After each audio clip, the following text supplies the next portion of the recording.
নমস্কাৰ। আজি অসমৰ ৰাজনীতিৰ ওপৰত কেইটামান গুৰুত্বপূৰ্ণ প্ৰশ্নোত্তৰ লৈ আহিছোঁ। ইয়াত প্ৰথম প্ৰশ্নটো হৈছে ডক্টৰ হিমন্ত বিশ্ব শৰ্মা অসমৰ কিমানতম মুখ্যমন্ত্ৰী? ইয়াতে 4টা অপশ্যন দিয়া আছে।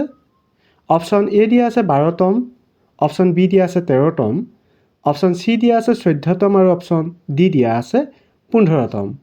এই 4টাৰ ভিতৰত শুদ্ধ উত্তৰ কোনটো হ'ব? ইয়াত শুদ্ধ উত্তৰটো হ'ব option D 15তম। Doctor Himanta Biswa Sarma অসমৰ 15তম মুখ্যমন্ত্ৰী। অসমৰ প্ৰথমগৰাকী ৰাজ্যপালৰ নাম কি আছিল? ইয়াতে 4টা অপশ্যন দিয়া আছে। আকবৰ হাইদাৰী, মহম্মদ ছাদুল্লাহ, গোপীনাথ বৰদলৈ আৰু দিয়া আছে তৰুণৰাম ফুকন।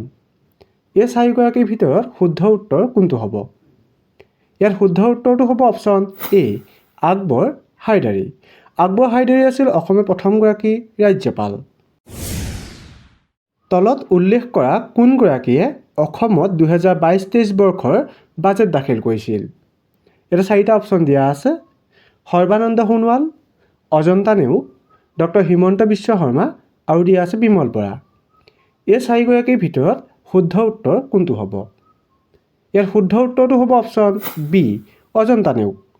সেই সময়ৰ বিত্তমন্ত্ৰী অজন্তা নেওগে 2022-23 বৰ্ষৰ বাজেট দাখিল কৰিছিল। অসম বিধানসভাৰ নতুন ভৱনটো তলৰ কোনগৰাকীয়ে উদ্বোধন কৰিছিল? ইয়াতে 4টা অপশ্যন দিয়া আছে। নৰেন্দ্ৰ মোদী, অমিত শ্বাহ, স্মৃতি ইৰাণী, ওম বিৰলা। এই 4গৰাকীৰ ভিতৰত শুদ্ধ উত্তৰ কোনটো হ'ব? ইয়াতে শুদ্ধ উত্তৰটো হ'ব অপশ্যন ডি ওম বিৰলা। অসম বিধানসভাৰ নতুন ভৱনটো ওম বিৰলাই উদ্বোধন কৰিছিল। অসম বিধানসভাৰ নতুন ভৱনটো ওম বিৰলাই কেতিয়া উদ্বোধন কৰিছিল? ইয়াতে 4টা অপশ্যন দিয়া আছে। 2021 চনত, 2022 চনত, 2023 চনত আৰু দিয়া আছে 2024 চনত। এই 4টা অপশ্যনৰ ভিতৰত শুদ্ধ উত্তৰ কোনটো হ'ব? ইয়াৰ শুদ্ধ উত্তৰটো হ'ব অপশ্যন চি 2023 চনত। 2023 চনত অসম বিধানসভাৰ নতুন ভৱনটো ওম বিৰলাই উদ্বোধন কৰিছিল। অসমে কোন চনত ৰাজ্য হিচাপে প্ৰতিষ্ঠা লাভ কৰিছিল? ইয়াত 4টা অপশ্যন দিয়া আছে। 1947 চনত, 1950 চনত, 1955 চনত আৰু দিয়া আছে 1962 চনত। এই 4টাৰ ভিতৰত শুদ্ধ উত্তৰ কোনটো হ'ব? ইয়াত শুদ্ধ উত্তৰটো হ'ব অপশ্যন বি 1950 চনত। 1950 চনত অসমে ৰাজ্য হিচাপে প্ৰতিষ্ঠা লাভ কৰিছিল। 2023 চনৰ 1 জানুৱাৰীত অসমৰ বিত্তমন্ত্ৰী তলৰ কোনগৰাকী আছিল? ইয়াত 4টা অপশ্যন দিয়া আছে। সৰ্বানন্দ সোণোৱাল, ডক্টৰ হিমন্ত বিশ্ব শৰ্মা, বিমল বৰা আৰু দিয়া আছে অজন্তা নেওগ। এই 4গৰাকীৰ ভিতৰত শুদ্ধ উত্তৰ কোনটো হ'ব?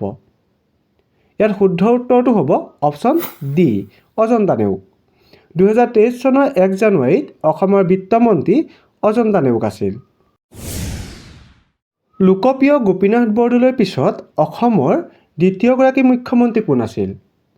ইয়াতে 4টা অপশ্যন দিয়া আছে। বিষ্ণুৰাম মেধি, বিমলা প্ৰসাদ চলিহা, মহেন্দ্ৰ মোহন চৌধুৰী আৰু দিয়া আছে শৰৎ চন্দ্ৰ সিংহ। এই 4গৰাকীৰ ভিতৰত শুদ্ধ উত্তৰ কোনটো হ'ব? ইয়াৰ শুদ্ধ উত্তৰটো হ'ব অপশ্যন এ বিষ্ণুৰাম মেধি। লোকপ্ৰিয় গোপীনাথ বৰদলৈৰ পিছত অসমৰ দ্বিতীয়গৰাকী মুখ্যমন্ত্ৰী হৈছিল বিষ্ণুৰাম মেধি। কোনো এখন ৰাজ্যৰ প্ৰশাসনিক হৃদপিণ্ড বুলিলে তলৰ কোনটো বুজা যায়? ইয়াতে 4টা অপশ্যন দিয়া আছে। বিধানসভা, উপায়ুক্ত কাৰ্যালয়, সচিবালয় আৰু দিয়া আছে পঞ্চায়ত কাৰ্যালয়। এই 4টাৰ ভিতৰত শুদ্ধ উত্তৰ কোনটো হ'ব? ইয়াত শুদ্ধ উত্তৰটো হ'ব অপশ্যন চি সচিবালয়। কোনো এখন ৰাজ্যৰ প্ৰশাসনিক হৃদপিণ্ড বুলিলে সচিবালয়খনক বুজা যায়। BTC সংবিধানৰ কোনটো অনুসূচীৰ অধীনত গঠন কৰা হৈছিল? ইয়াত 4টা অপশ্যন দিয়া আছে। পঞ্চম, ষষ্ঠ, সপ্তম আৰু অষ্টম। এই 4টাৰ ভিতৰত শুদ্ধ উত্তৰ কোনটো হ'ব? ইয়াত শুদ্ধ উত্তৰটো হ'ব অপশ্যন বি ষষ্ঠ অনুসূচী। BTC সংবিধানৰ ষষ্ঠ অনুসূচীৰ অধীনত গঠন কৰা হৈছিল। উচ্চ ন্যায়ালয়ৰ মুখ্য ন্যায়াধীশগৰাকীক কোনে নিযুক্তি প্ৰদান কৰে? ইয়াতে 4টা অপশ্যন দিয়া আছে। ৰাষ্ট্ৰপতি, উপৰাষ্ট্ৰপতি, প্ৰধানমন্ত্ৰী আৰু ৰাজ্যপাল। এই চাৰিগৰাকীৰ ভিতৰত শুদ্ধ উত্তৰ কোনটো হ'ব? ইয়াত শুদ্ধ উত্তৰটো হ'ব অপশ্যন এ, ৰাষ্ট্ৰপতি। উচ্চ ন্যায়ালয়ৰ মুখ্য ন্যায়াধীশগৰাকীক ৰাষ্ট্ৰপতিয়ে নিযুক্তি প্ৰদান কৰে। অসম বিধানসভাৰ আসনৰ সংখ্যা কেইখন? ইয়াত চাৰিটা অপশ্যন দিয়া আছে: 124খন, 126খন, 134খন আৰু দিয়া আছে 136খন। এই চাৰিটা অপশ্যনৰ ভিতৰত শুদ্ধ উত্তৰ কোনটো হ'ব আপোনালোকে কমেণ্ট কৰি জনাব। আৰু যিসকলে ভিডিঅ'টো চাই ভাল লাগিলে আগলৈ শ্বেয়াৰ কৰি দিব। ধন্যবাদ।